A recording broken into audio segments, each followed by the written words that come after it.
उम्मीद करते हैं आप अच्छे होंगे। और आज हम कक्षा 10 के सामाजिक विज्ञान पे बात करेंगे और जो इसका घटनाक्रम है बहुत ध्यान से सुनेंगे। आज हम 1893 से लेकर उससे भी पहले 1885 से शुरुआत करेंगे और 1950 तक ख़त्म करेंगे और बहुत वेरी फास्ट रिवीजन करेंगे 15 से 20 मिनट के अंदर।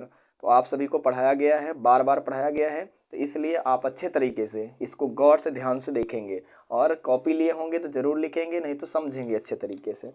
ध्यान से देखेंगे। हम लिखे हैं 1885। 1885 में बस ध्यान से देखिए, 1885 में बार बार पूछा जाता है कांग्रेस, क्या कांग्रेस की स्थापना हुई।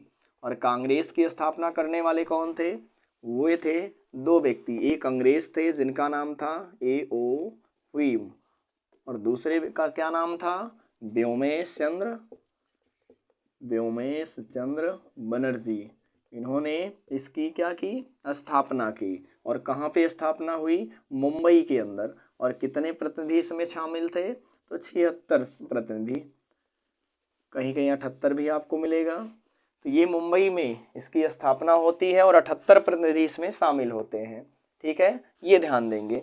1893 की बात आती है तो 1893 में क्या हुआ? 1893 में आप जाना सुना नाम, ध्यान से देखिए, महात्मा गांधी जी। अब महात्मा गांधी की बात आ गई तो कुछ बात कर लेते हैं। महात्मा गांधी का जन्म होता है पोरबंदर, गुजरात में। कहाँ पे होता है? पोरबंदर, गुजरात में। महात्मा गांधी की स्थिति ठीक ठाक थी, वकालत की पढ़ाई करते हैं और प्रैक्टिस के लिए केस के सिलसिले में चले जाते हैं। कहाँ पर? दक्षिण अफ्रीका। इसलिए 1893 की बात आएगी तो महात्मा गांधी दक्षिण अफ्रीका से कहाँ चले गए? भारत से कहाँ चले गए? दक्षिण अफ्रीका चले गए। 1893 की बात है। क्लियर है? इसके बाद करते हैं 1905 की। तो 1905 में बंगाल का विभाजन होता है। क्या होता है? बंगाल का विभाजन कौन करता है? तो वो करते हैं लॉर्ड कर्जन। लॉर्ड कर्जन था जिसने बंगाल विभाजन की घोषणा कर दी। और बंगाल का विभाजन घोषणा होते ही पूरे बंगाल में एक आंदोलन छिड़ गया जिसका नाम था बंग भंग आंदोलन। क्या नाम था? बंग भंग आंदोलन। बंग भंग आंदोलन इसलिए चलाया गया क्योंकि बंगाल का विभाजन हो रहा था, अलगाव हो रहा था और इसी के तहत विदेशी वस्तुओं का बहिष्कार कर दिया गया। क्या कर दिया गया? विदेशी वस्तुओं का बहिष्कार किया गया और इसी के तहत स्वदेशी आंदोलन चलाया गया। क्या चलाया गया? स्वदेशी आंदोलन। विदेशी वस्तुओं का बहिष्कार किया गया और इसी के तहत स्वदेशी आंदोलन चलाया गया। आप सन को गौर करेंगे और देखते रहेंगे किस सन में कौन सी घटना हुई है। तो ध्यान से देखेंगे। 1885 में कांग्रेस की स्थापना हुई, A.O. हुइम थे और व्योमेश चंद्र बनर्जी थे। मुंबई में इसकी स्थापना हुई। और मानचित्र में कक्षा 10 के बच्चे ध्यान से सुनेंगे, मानचित्र में यह प्रश्न कई बार पूछा गया, वह स्थान जहाँ पे भारतीय राष्ट्रीय कांग्रेस की स्थापना हुई तो कहाँ पे हुई? मुंबई में। मुंबई किस राज्य के तहत आता है? तो महाराष्ट्र। यदि आपको मानचित्र में महाराष्ट्र पता है तो आप मुंबई में उसको, मुंबई को डायग्राम दर्शा सकते हैं, आपको मानचित्र का एक उत्तर मिल सकता है। ठीक है, तो ये आप ध्यान देंगे। दूसरा, 1893 में महात्मा गांधी दक्षिण अफ्रीका जाते हैं केस के सिलसिले में। 1905 में बंगाल का विभाजन होता है, लॉर्ड कर्जन इसकी घोषणा करता है और इसी के तहत बंग भंग आंदोलन चलता है और विदेशी वस्तुओं का बहिष्कार किया जाता है और इसके तहत स्वदेशी आंदोलन चलाया जाता है। 1906 में देखेंगे तो 1906 में देखेंगे आप ध्यान से, 1906 में क्या हुआ तो गौर से देखेंगे। 1906 में एक पार्टी की स्थापना होती है और वो पार्टी का नाम था मुस्लिम लीग की स्थापना। कौन सी? मुस्लिम लीग की स्थापना। मुस्लिम लीग की स्थापना होती है और ये ढाका में होती है। और करने वाले कौन थे? तो आगा खां, एक व्यक्ति थे आगा खां और साथ ही साथ सलीमुल्ला खां। ये दो व्यक्तियां थे जिन्होंने इसकी स्थापना की 1906 में। इसी से मिलती जुलती हुई एक कमेटी और पूछी जाती है। यहाँ तो आप देखेंगे मुस्लिम लीग है और एक होता है होम रूल लीग। दरअसल अभी आगे इसको पढ़ेंगे लेकिन ये ध्यान देखिए, दोनों में थोड़ा सा डिफरेंट है। यहाँ मुस्लिम लीग है, यहाँ होम रूल लीग है। इसकी स्थापना आगा खां सलीमुल्ला खां ढाका में करते हैं और इसकी स्थापना जो होता है वो एनी एनी बेसेंट और तिलक जी करते हैं, बाल गंगाधर तिलक 1916 में। तो इसलिए आप इन दोनों चीज़ों को बेरी ध्यान से बहुत अच्छे से पढ़ेंगे। तो ये हो गया 1907 में। ध्यान से देखिए 1885 में भारतीय राष्ट्रीय कांग्रेस की स्थापना हुई और 1907 में इसी कांग्रेस का अधिवेशन हुआ। क्या हुआ? अधिवेशन हुआ। वैसे अधिवेशन हर साल होता है, कहीं ना कहीं कांग्रेस का हर साल अधिवेशन हुआ है, लेकिन कुछ इंपॉर्टेंट अधिवेशन है जो आपकी परीक्षाओं में पूछे जाते हैं, आपके मानचित्र में पूछे जाते हैं। तो ये ध्यान से देखिए 1907 का अधिवेशन था और वो अधिवेशन सूरत का था। कहाँ का? सूरत का। सूरत कहाँ पड़ता है? गुजरात में। तो कांग्रेस का सूरत अधिवेशन होता है और सूरत में दो तरह के लोग उस अधिवेशन में हिस्सा लेते हैं, एक जो नरम मिजाज के होते हैं और एक जो गर्म मिजाज के होते हैं। तो इनमें क्या हो जाता है? अलगाव हो जाता है। एक पार्टी बन जाती है नरम दल और दूसरा बन जाती है गर्म दल। तो ये दोनों में क्या हो जाता है? अलगाव हो जाता है। क्या हो जाता है? अलगाव हो जाता है। यानी कांग्रेस दो हिस्सों में बट गया। वह स्थान जहां पे कांग्रेस का बंटवारा हुआ, वह स्थान जहां पे कांग्रेस दो हिस्सों में बट गया, वह स्थान जहां पे नरम दल गरम दल अलग हो गए। तो इन सब का उत्तर क्या होगा? सूरत में। कांग्रेस का कौन सा अधिवेशन था? 1907 का अधिवेशन। वेरी इंपॉर्टेंट है, ध्यान से पढ़ेंगे। ये मैं कह रहा हूं वेरी इंपॉर्टेंट है और ये भी वेरी इंपॉर्टेंट है। तो ये दोनों चीजों को आप बहुत अच्छे से गौर से ध्यान से देखेंगे। अगली बात आती है 1911 में। तो 1911 में एक लॉर्ड हार्डिंग द्वितीय आता है। लॉर्ड हार्डिंग द्वितीय भारत आता है और भारत के चांदनी चौक पर, कहाँ पर? चांदनी चौक पर रास बिहारी बोस होते हैं। रास बिहारी बोस इसके ऊपर बम फेंक देते हैं, लेकिन दुर्भाग्य से ये बच जाता है और बचने के बाद फिर क्या होता है? इसके लिए दिल्ली दरबार लगता है। क्या लगता है? दिल्ली दरबार। कब लगता है? 1911 में। तो आप ये ध्यान से देखेंगे और 1911 में ही, उस समय 1911 से पहले जो भारत की राजधानी हुआ करती थी वो थी कोलकाता। क्या थी? कोलकाता। बच्चों बताइए कोलकाता का पुराना नाम क्या है? क्या आप जानते हैं? तो कोलकाता का पुराना नाम है कालीकाता। तो कोलकाता ध्यान से देखेंगे, कोलकाता पहले भारत की राजधानी हुआ करती थी। दरअसल आज नई दिल्ली है, लेकिन उस व्यक्ति ने इसकी घोषणा की कि अब भारत की राजधानी नई दिल्ली को बनाया जाएगा। किसको बनाया जाएगा? नई दिल्ली को। तो फिलहाल 1911 में राजधानी घोषित कर दी गई, लेकिन 1912 में भारत की राजधानी कहाँ बनाया गया? नई दिल्ली को बना दिया गया। क्लियर है? इतना चीजें आप याद रखेंगे। 1915 जस्ट इसके आगे हम बात करते हैं, ठीक है? तो ध्यान से देखिए, बात करते हैं 1915 की। 14 तक अभी बात कर लिए थे, 1915 का देखते हैं। तो 1915 में बहुत अच्छी चीजें आपको ये क्लियर होगी। अभी 1893, आप ध्यान से सोचिए, 1893 देखे थे। महात्मा गांधी भारत से कहाँ गए थे? दक्षिण अफ्रीका। ध्यान से देखिए, यहाँ महात्मा गांधी भारत से कहाँ गए? दक्षिण अफ्रीका। और सेम 1915 में गांधी जी दक्षिण अफ्रीका से कहाँ जाते हैं? भारत। भारत का मतलब स्वदेश आ जाते हैं, अपने देश लौट कर आ जाते हैं। और वो तारीख होती है, बहुत गौर से सुनिएगा, वो तारीख होती है 9 जनवरी 1915 के दिन। कहाँ आते हैं? स्वदेश आते हैं, अपने भारत देश आते हैं। और भारत आने के बाद इसीलिए आज पूरे भारत में 9 जनवरी को कौन सा दिवस मनाया जाता है बच्चों? भारतीय प्रवासी दिवस। इसीलिए इस दिवस को मनाया जाता है। क्लियर हो गया? अब गांधी जी भारत आते हैं और भारत किसके रिक्वेस्ट पर आते हैं? तो गांधी जी के एक राजनीतिक गुरु थे। कौन थे? राजनीतिक गुरु थे, जिनका नाम था गोपाल कृष्ण गोखले। तो ध्यान से देखेंगे, जब अंग्रेजों का अत्याचार बढ़ गया था तब इनके जो गुरु थे, जब गांधी जी दक्षिण अफ्रीका में बहुत सारे कामों को, बहुत ज़्यादा रूल और नियमों को ख़त्म कर दिए थे, बहुत सारे रंगभेद थे दक्षिण अफ्रीका में, उसको ख़त्म किए थे।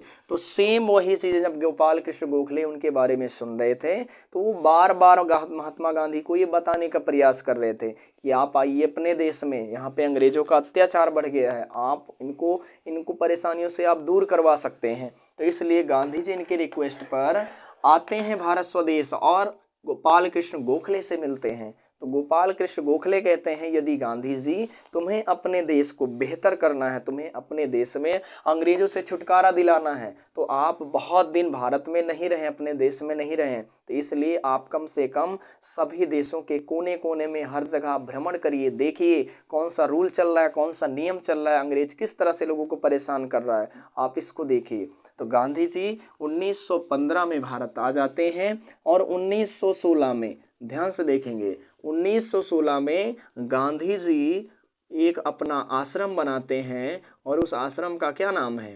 साबरमती आश्रम। कहाँ है ये?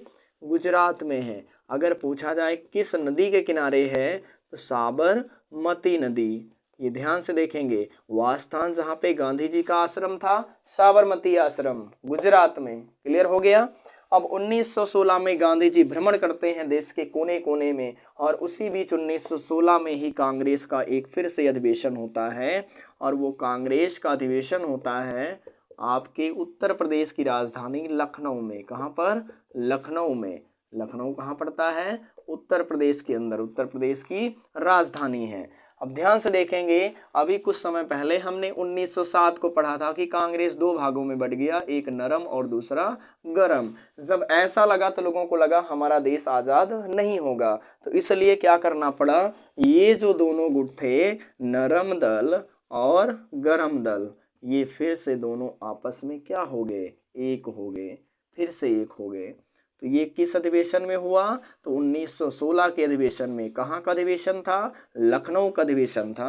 तो ये दोनों मानचित्र के प्रश्न, एक 1907 का और एक 1916 का। 1907 का सूरत अधिवेशन, नरम दल गरम दल अलग हो गए। 1916 का अधिवेशन, लखनऊ का अधिवेशन, जिसमें नरम दल और गरम दल फिर से क्या हो गए? एक हो गए। क्लियर हो गया। तो आप ये ध्यान से देखेंगे। अब गांधी जी उधर भारत में भ्रमण करते हैं, और भ्रमण करने के दौरान उनको सारी चीज़ों का ज्ञान होता है, और ये सोचते हैं कि अंग्रेजों का अत्याचार किस तरह से दिन प्रतिदिन बढ़ता जा रहा है। और वो क्या करते हैं, सबसे पहले उनकी निगाह जाती है बिहार के चंपारण में। कहाँ पर? बिहार के चंपारण में। तो गांधी जी बिहार के चंपारण में देखते हैं कि जो अंग्रेज हैं वो किसानों से जबरन नील की खेती करा रहे हैं। क्या करा रहे हैं? जबरन। किसकी खेती करा रहे हैं? नील की खेती। आप कहेंगे ये कौन सी खेती होती है? तो जो पहले कलर आता था, स्याही आती थी, वो इसी से तैयार किया जाता था। अंग्रेज इसका व्यापार करते थे, इसलिए खेती कराते थे। समझ रहे हैं? इसलिए क्योंकि वो लालची थे, वो लोगों को ये नहीं सोचते थे कि लोग किस तरह से रहेंगे, कैसे खाएंगे, कैसे जिएंगे, लेकिन वो उनको अपना चीजें, अपना स्वार्थ प्यारा था। तो इसीलिए लोगों से जबरन खेती कराते थे। जो खेती नहीं करता था उसे सजा देते थे, मारते थे, बहुत ज़्यादा प्रताड़ित करते थे। तो इसलिए लोगों से जबरन नील की खेती कराते थे। लेकिन जब गांधी जी आए तो गांधी जी को सबसे पहले चंपारण में उनको दिखा परेशानी, और इसके दूर करने के लिए वो ठान लिए और चले गए चंपारण में। तो चंपारण में आने की खबर सुनकर अंग्रेज उनका विरोध किए, लेकिन उनको रोक नहीं पाए, क्योंकि उनके सपोर्ट करने के लिए बड़े सारे लोग थे वहाँ पर।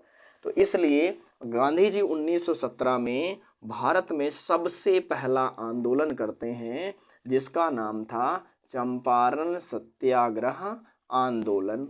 ध्यान से देखेंगे, ये प्रश्न है जो लॉन्ग में, शॉर्ट में, हमेशा मानचित्र में हर टाइम पूछा गया है। आप बोर्ड परीक्षा उठा के देखना, आपको हमेशा ये प्रश्न मिलेगा, घुमा फिरा के किसी न किसी तरह से पूछा जाता है।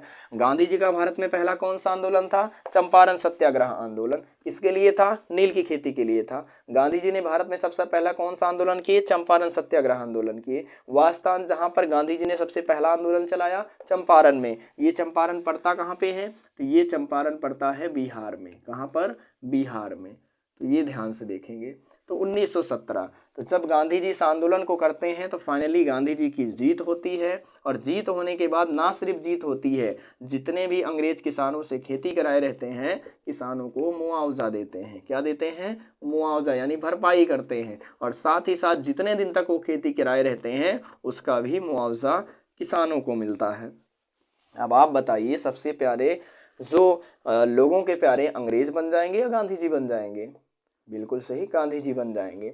तो इसलिए गांधी जी वहां से आते हैं और उनके आश्रम पर बड़े सारे लोग उनसे मिलने के लिए चले आते हैं, और वो लोग उन्हीं के राज्य के, गुजरात राज्य के खेड़ा जिले के रहने वाले होते हैं। कहाँ के? खेड़ा के। तो बात 1917 की हो गई। 1918 में एक खेड़ा स्थान है, और खेड़ा कहाँ पड़ता है? गुजरात में पड़ता है। तो गुजरात में अचानक बाढ़ आ जाता है, और बाढ़ आने के बाद आपको पता है क्या होता है, सारी खेती नष्ट हो जाती है।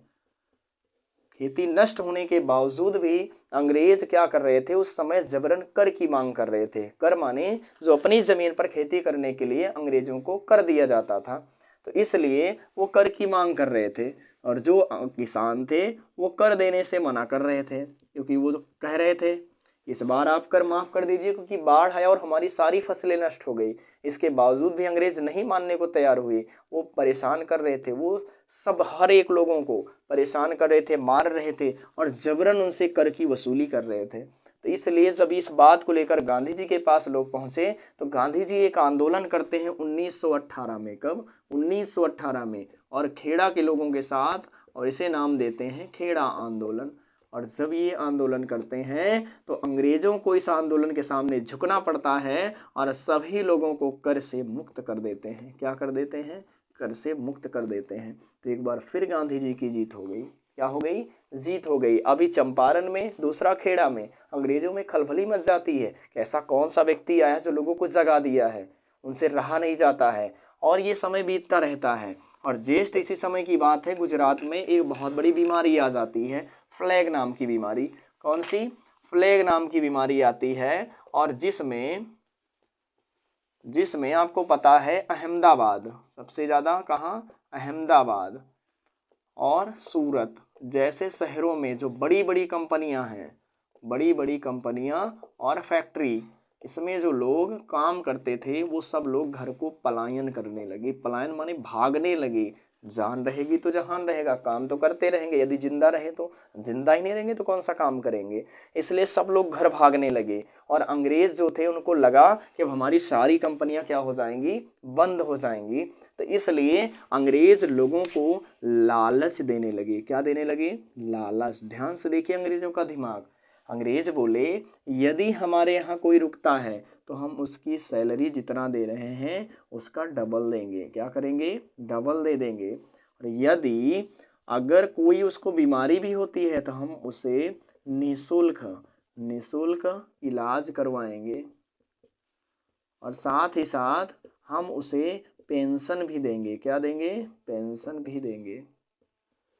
अब ध्यान से देखिए, लोगों को लगा कि ये सारी चीजें मुझे मिल रही हैं, बीमारी है, कुछ भी हो सकता है, लेकिन लोगों को जब ये चीजें लगा कि पैसा भी मिलेगा, स्वास्थ्य भी मिलेगा, सेवाएं भी मुझे मिलेंगी, और हमें पेंशन भी मिलेगा, इतनी सारी सुविधा, तो लोग लालच में आकर रुक गए, और रुकने के बाद काम करने लगे। और जैसे ही 4 से 6 मंथ बीता, और बीतने के बाद वो बीमारी खत्म हुई, और जब बीमारी खत्म हो गई तो अंग्रेज अपना जो ये बात बोले थे इसको देने से मना कर दिए। क्या कर दिए? मना कर दिए। यानी किसान जो मजदूर थे, मजदूरों का हक देने से मना कर दिए। तो जितने भी मजदूर संघ था ये गांधी जी के बारे में जान रहा था, और गांधी जी से मिला और बोला हमें हमारा हक दिलवाइए। तो गांधी जी मजदूरों का हक दिलाने के लिए ये जितनी चीजें थी, आप बताइए, सुख में जब तुम्हारा कोई इंसान दुख में साथ दिया है तो 100% तुम्हें सुख में भी और दुख में भी हमेशा उसके साथ रहना चाहिए, उसका साथ देना चाहिए। यदि कोई तुम्हारा दुख में साथ दिया है तो तुम्हें भी उसका साथ देना चाहिए, ये तो फर्ज बनता है। लेकिन अंग्रेज ऐसा नहीं, क्योंकि अंग्रेज तो लालची थे। इसलिए ध्यान से देखेंगे तो क्या हुआ, गांधी जी 1918 में ही सारे मजदूरों को लेकर अहमदाबाद जो मील के मजदूर होते हैं, मील मजदूर आंदोलन करते हैं और हड़ताल कर देते हैं। एक भी मजदूर काम पर नहीं जाता है और सारी कंपनियां बंद हो जाती हैं। जब गांधी जी के सामने मांगे आती है तो गांधी जी मांग करते हैं कि जितने यहाँ पे मजदूर हैं इनका हक दिलाया जाए। तो क्या करे अंग्रेज, क्योंकि उनका नुकसान लाखों का हो रहा था एक दिन का, तो उनको देना पड़ा मजदूरों का हक, और गांधी जी की फिर से फाइनली क्या हो जाती है? जीत हो जाती है। तो इसलिए अब अंग्रेज सोचने लगे कि अब कुछ करना पड़ेगा, नहीं तो हमें देश छोड़कर भागना पड़ेगा। तो इसलिए उनका दिमाग लगने लगा और वो सोचे कि ऐसा करते हैं, हम कुछ ऐसा नियम कानून लेके आते हैं, हम कुछ ऐसा नियम कानून लेके आते हैं जिससे जो लोग आगे बढ़ रहे हैं ना, हम उनको क्या करते हैं, हम उनको बंद कर देते हैं, कहीं भी बंद कर दें ताकि उनको कोई भड़काने वाला ना रहे, कोई आगे बढ़ाने वाला ना रहे। तो इसलिए 1919 में अंग्रेजी सरकार एक काला कानून लाती है। क्या लाती है? काला कानून लाती है। और इसीलिए इसका नाम था काला कानून का रौलट एक्ट। क्या नाम था? Rowlatt act. ध्यान से देखिएगा इसका क्या कहना था। इसका कहना था ना अपील, ना वकील और ना दलील। चाहे आप जितना चिल्लाओगे, चाहे आप जितना लोग को बुला के लाओगे, चाहे आप कुछ भी करोगे, इसमें कोई सुनवाई नहीं होगी। और बिना किसी कारण के, बिना कारण के, बिना वारंट के किसी भी इंसान को जिसका मन करेगा अंग्रेजी सरकार को, उसको क्या करेगी? कम से कम 2 साल तक की जेल सुना देगी। मतलब उससे पहले बाहर वो नहीं निकल सकता। ध्यान से देखिए कितना खतरनाक कानून था। क्या आज ऐसा लग जाए तो आप रह पाएंगे? बिल्कुल नहीं रह पाएंगे। क्या आप विरोध नहीं करेंगे? बहुत करेंगे, क्योंकि ये काला कानून था, रौलट एक्ट था। इसका कहना था ना अपील सुनी जाएगी, ना वकील को सुनवाई करेगा, ना दलील आपकी सुनी जाएगी, और बिना किसी कारण के आप कोई कारण भी नहीं होगा, कोई आप कुछ भी जुर्म ना किए होंगे, इसके बावजूद भी अंग्रेज यदि आपको चाहेगा तो कम से कम 2 साल के लिए जेल में रख लेगा। तो ये कितना खतरनाक कानून था। ये कानून आया, ध्यान से देखेंगे, ये प्रश्न बहुत पूछा जाता है, रौलट एक्ट क्या था? तो रौलट एक्ट एक काला कानून था जिसका कहना था ना अपील, ना वकील, ना दलील, बिना किसी वारंट के 2 साल की सजा।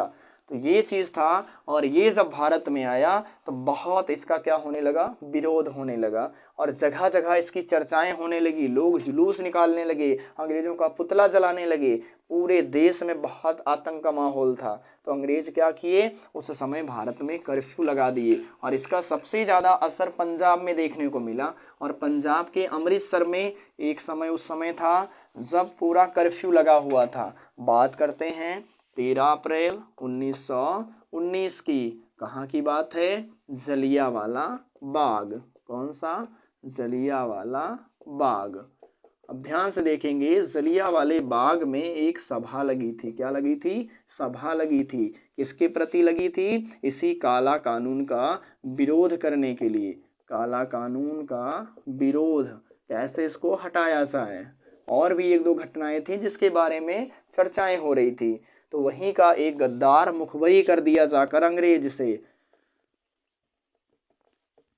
किससे कर दिया? अंग्रेज से। और वहां का जो गवर्नर था, वहां का जो सेना का, अंग्रेजी सेना का जनरल डायर था, जनरल डायर अपने सैनिकों के साथ आकर पहुंचता है और चारों तरफ से उस बाग को क्या कर लेता है? घेर लेता है। और जो बाग होता है वो कुछ इस टाइप का होता है। ध्यान से देखिए, सिर्फ निकलने का एक ही रास्ता होता है, और इसके चारों तरफ अपने सैनिक को लगा देता है, और लगाने के बाद निहत्थे लोगों पर गोलियां चलाने का आदेश दे देता है। क्या करने का?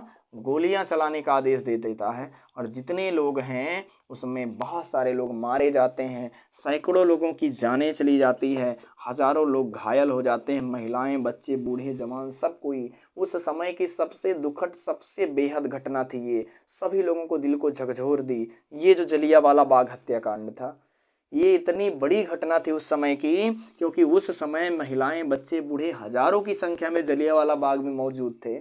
इसलिए उस समय जब ये घटना हुई तो महात्मा गांधी जी ने एक उनको उपाधि मिली थी, डी लिट की उपाधि। कौन सी? डी लिट की उपाधि महात्मा गांधी त्याग दिए। क्या कर दिए? त्याग दिए। एक था नाइट हुड की उपाधि। नाइट हुड की उपाधि कौन पाया था? रविंद्रनाथ टैगोर। उन्होंने भी इस उपाधि को क्या कर दिया? त्याग दिया, क्योंकि इतना बड़ा वो हत्याकांड कर दी हमारे देश में। इसलिए महात्मा गांधी ने डी लिट की उपाधि, रविन्द्रनाथ टैगोर ने नाइटहुड की उपाधि को क्या कर दिए? त्याग दिए। अब ध्यान से देखेंगे, महात्मा गांधी को ये बातें क्लियर हो गया कि हमने जितने भी आंदोलन किए इसका यही परिणाम निकला, जलियांवाला बाग हत्याकांड। और गांधी जी हमेशा अहिंसा के रास्ते पे चलते थे। उनका कभी ये कहना नहीं था कि हमें हिंसा के रास्ते पे चलना है, हमें लड़ाई झगड़ा करना है। इसके बावजूद जो इतना बड़ा घटना हो गया तो गांधी जी को लगा कि अब अगर यदि हम अंग्रेजों पर कोई भी आंदोलन करते हैं तो इसी तरह से कोई परिणाम निकल के आएगा। तो इसलिए गांधी जी सोचते हैं अब हमें ऐसा कोई आंदोलन नहीं करना है। तो गांधी जी एक विचार बनाते हैं और कांग्रेस के नागपुर अधिवेशन में पेश करते हैं। कहाँ पर? नागपुर अधिवेशन में। और जिसका नाम होता है असहयोग आंदोलन। कौन सा? असहयोग आंदोलन। 1920 का ये अधिवेशन होता है। और कब का होता है? सितंबर का। एक 1920 में अधिवेशन हुआ था, दिसंबर का भी। और ये कोलकाता का अधिवेशन हुआ था। कहाँ का? कोलकाता का। ध्यान से देखेंगे 1920 ही ऐसा सत्र था जिसमें दो अधिवेशन हुए, एक सितंबर में एक दिसंबर में। सितंबर का नागपुर का अधिवेशन, दिसंबर का कोलकाता का अधिवेशन। अब इसमें ये हम देखेंगे गांधी जी ने असहयोग आंदोलन जब इस अधिवेशन में प्रस्ताव रखे तो इसका ये कहना था कि हमें अंग्रेजों को कुछ नहीं करना, लड़ाई झगड़ा नहीं करनी, कुछ भी नहीं करना। गांधी जी अपनी पुस्तक हिंद स्वराज में भी इस चीज को लिखे हैं, यदि भारत के लोग एक साल तक अंग्रेजों की कोई मदद ना करे तो हमारा देश अंग्रेजों से पूरी तरह छुटकारा पा जाएगा। क्या हो जाएगा? छुटकारा पा जाएगा। तो गांधी जी का असहयोग आंदोलन चलाने का मकसद सिर्फ इतना था कि कोई भी भारतीय किसी भी अंग्रेज का मदद ना करे, यानी सहयोग ना करे। और ये आंदोलन गांधी जी का पास हो जाता है कौन से अधिवेशन में? 1920 के अधिवेशन में। और 1920 के अधिवेशन से ही ये आंदोलन चलना शुरू होता है। और ये आंदोलन बहुत तेजी के साथ पूरे भारत में चलता है। महिलाएं, बच्चे, बूढ़े, जवान, जितने लोग काम करने वाले होते सब कुछ छोड़ देते हैं इस आंदोलन की खातिर। गांधी जी का आंदोलन बहुत तेजी के साथ चला, अंग्रेजों का बहुत लाखों का नुकसान हुआ। लेकिन ये आंदोलन एक साल बहुत तेजी के साथ चला। 1921 बीत गया और जैसे ही 5 फरवरी 1922 था, गांधी जी का इस आंदोलन का आक्रोश लोगों में था, बहुत ज्यादा एनर्जी भर दिया था। तो लोग क्या था, ध्यान से देखेंगे, बात है 5 फरवरी 1922 की। कब की? 5 फरवरी 1922 की। क्या हुआ? 5 फरवरी 1922 जब आया तो ये उत्तर प्रदेश की बात है, गोरखपुर के पास। 5 फरवरी 1922 कहाँ की बात है? नाम है चौरी चौरा। क्या नाम है? चौरी चौरा। कहाँ पड़ता है? गोरखपुर में। ये कहाँ है? उत्तर प्रदेश के अंदर। तो चौरी चौरा नामक स्थान पर एक जुलूस निकल रहा होता है और इसका विरोध अंग्रेज कर रहे होते हैं। कौन करता है? अंग्रेज करते हैं। और अंग्रेज जब इसका विरोध करते हैं तो जो लोग वहां पर होते हैं वो उल्टा अंग्रेज पर ही आक्रमण कर देते हैं, अंग्रेज पर ही क्या कर देते हैं? अंग्रेज पर ही हमला कर देते हैं। और जब भीड़ बहुत ज़्यादा होती है, जब अंग्रेज को लगता है अंग्रेजी पुलिस वालों को हम नहीं बचेंगे, तो अपने आप को बचाने के लिए खुद अपने थाने में लाकर अपने आप को बंद कर लेते हैं। और अपने आप को बंद कर लेते हैं तो अंग्रेज तो जानते हो किस तरह कहेंगे, उन्हें कुछ भी अपना कह दिए, कुछ भी बोल दिए। अब वो जब इस तरह बोले, भारत के लोग को तो वैसे भी पागल, आंदोलन गांधी जी का चल रहा था और जोश में थे सब। जैसे वो लोग अपने आप को बंद किए, और भारत के लोग तो वैसे भी दिमाग का बहुत तेज होता है, उसने क्या किया, बाहर से कुंडी लगा लिया। और बाहर से कुंडी लगाने के बाद उसने पूरे थाने को ही क्या कर दिया? जला दिया। और जिसमें 22 पुलिसकर्मी, कितने? 22 पुलिसकर्मी जिंदा जल गए। जो अंग्रेजी पुलिस वाले थे 22 लोग जिंदा जल गए। आपको बड़ी खुशी हो रही होगी, चलो ऐसा हुआ, लेकिन नहीं, आपको पता है यहाँ 22 लोग तो जिंदा जल गए, लेकिन इसके बदले पता नहीं कितने लोग की जाने जाने वाली थी। गांधी जी ने तुरंत सोचा और 5 फरवरी 1922 को जब ये घटना चौरी चौरा कांड हुआ, इस कांड के जस्ट तुरंत बाद गांधी जी इस आंदोलन को स्थगित कर दिए। क्या कर दिए? स्थगित कर दिए। क्लियर हुआ? यानी इस आंदोलन को गांधी जी ने क्या कर दिया? रोक दिया। वो जान रहे थे कि जब हमने उन लोगों को इस तरह से मारा है हमारे लोगों ने, तो वो भी चैन से नहीं बैठेंगे, सत्ता उनके हाथ में, शासन उनके हाथ में हो, हमारे लोगों को बहुत परेशान करेंगे। क्लियर हो गया? तो चलिए, तो ये 1922 तक का हम लोग सफर किए हैं। बाकी फिर से नेक्स्ट कोई टाइम मिलेगा तो मैं 1922 के आगे आपको पढ़ाऊंगा। तब तक आपको क्लियर रखना है। और जाते जाते मैं आपसे यही कहूँगा कि बहुत टाइम कम है, आपकी परीक्षा बिल्कुल नज़दीक है। आप मेहनत करिए, रात दिन एक कर दीजिए। जब कोई अगला कर सकता है, अच्छा नंबर ला सकता है, तो आप भी ला सकते हैं। बस ज़रूरत है आपको मेहनत करने की। तो चलिए, बाकी ध्यान रखिएगा, मेहनत करिएगा। मिलते हैं अगली वीडियो में। Thank you very much.